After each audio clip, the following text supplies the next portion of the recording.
Welcome back, guys, to another video at Wicked Garage. Here behind me we have one of my many projects going on. This is my 2007 F550 6.0 work truck rebuild. I'm going to show you around the shop, my current project and the lineup of projects that I actually have. So let's get into it, and I hope you guys enjoyed the video. If you haven't already, make sure you hit that subscribe button and hit that like button. Let's do this. All right, so as you know, we have this work truck going on. You've seen the last video. The body work is done. There's a few things that's left to be done, as well as I am going to be doing the oil cooler and a few other things. As you can see, it looks like the original oil filter is in there. Who knows?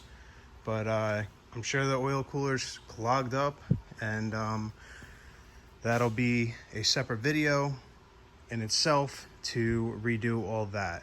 And then we are probably going to do this weekend the rest of the final sanding and all the painting. I need to prime it. I need to, as long as the weather holds out. It's supposed to be very hot this weekend. I don't know if it's going to be humid.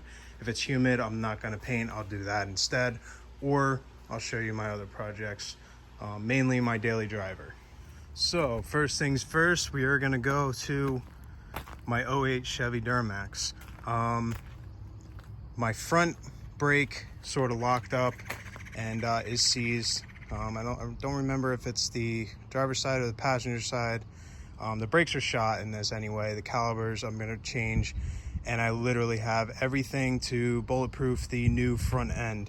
Not bulletproof, but death proof. Get rid of the Chevy shakes and upgrade to the kryptonite kit.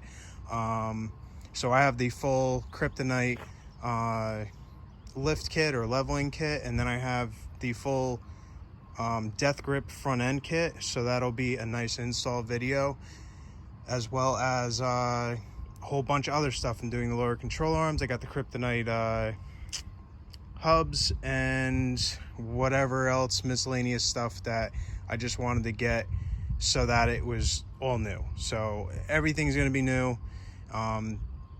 Hopefully this thing drives like new. I've always had a pulling to the right. I'm wondering if my caliper was slightly seized and just didn't fully undo when I was driving. So it'll be nice to know once it's all done, everything's done. I spent a lot of money on the parts, and I just want to get this done, get this back in, stop driving my father's truck, even though that truck sits over here with these other trucks.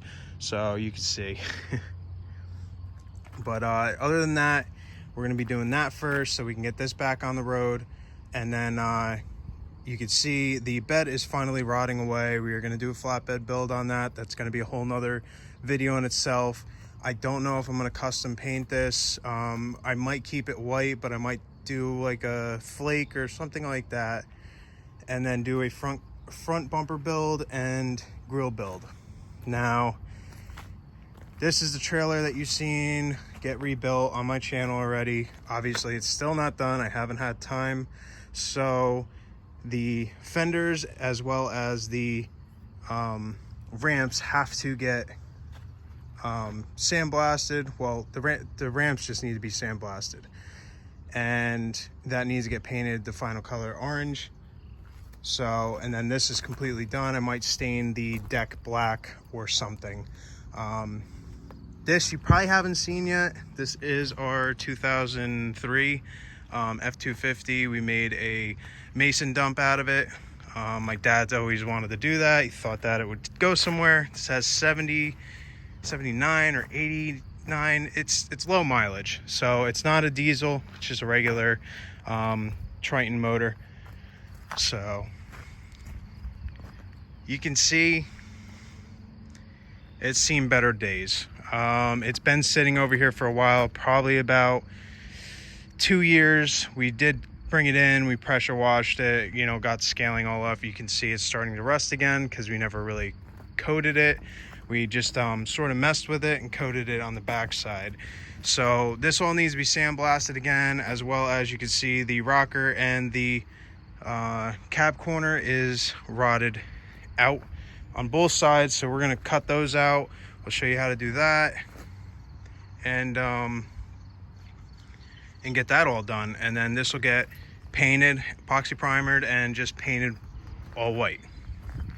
Other than that, the only thing that really needs to be done, this truck does run, it just runs rough. It needs a new intake manifold, which we have already, and it needs a new coil. And then this truck is pretty much done. And this big boy right here, this is my father's truck that he bought a while back. It does run, he just hasn't been able to run it around at all. So what he's planned to do is to get this redone by my uncle. So as you can see in the inside of this truck, it is partially ripped apart. I haven't been able to have a chance to work on it as I do get very busy, and it doesn't start right now because of a fuel problem. So I'm not too worried about that. It's just a really bad setup that they made in this truck. Whoever restored it didn't know what they were doing. It was sort of like a backyard restore job. Bondo was horrible. You can see I got Camaro seats in it, so I made the custom bracket for that and made this fit, and it works pretty good. Everything's sort of, you're able to use it.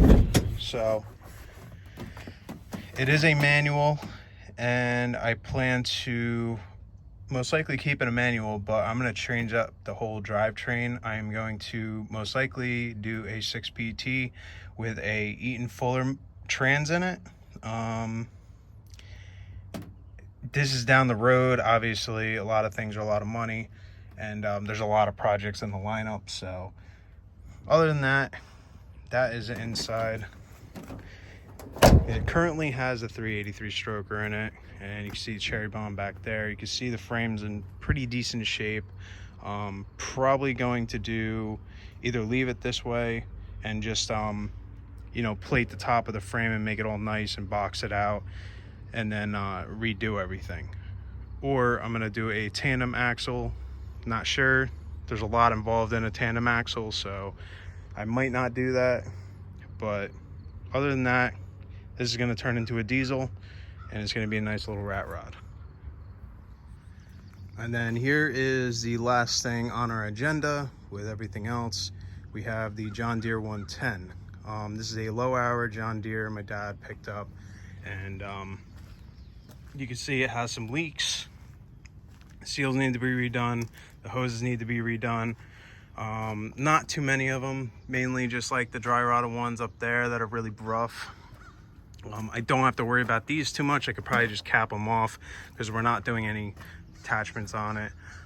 But as you can see, the big issue is right here. Somebody did something stupid and bent the entire boom, so they decided to try and repair it, but that is not repair worthy. That's scare worthy. That is what we call snot in the industry. Somebody that didn't know how to weld, that just sort of did it to try and help, but made the situation worse because now we have to cut it all off and do all that. So that's no big deal. I'll design something to plate over this entire area so it'll come down to here, maybe further, and you can actually see that it bent the entire stick. So it actually is out a little bit, and that's just, you know, that's just what happens when these things fail. Like I said, somebody did something really stupid that they shouldn't have, and broke it, and then tried to repair it. So that's a big repair job that we have to do. Take the boom off. Luckily, this is only a small boom. You can see my hand. It's not like a big excavator or anything like that. So we can take that off, repair that, no problem, make that straight again, and you know, make this machine look better than it was. Obviously, we might repaint this. It's not too bad in certain areas, but as you can see back here, it's been heavily used. So pretty much that's it, guys. Thank you for stopping by, watching this video. You can see the projects. We have a lot of them. So with that, we have a lot of content coming up.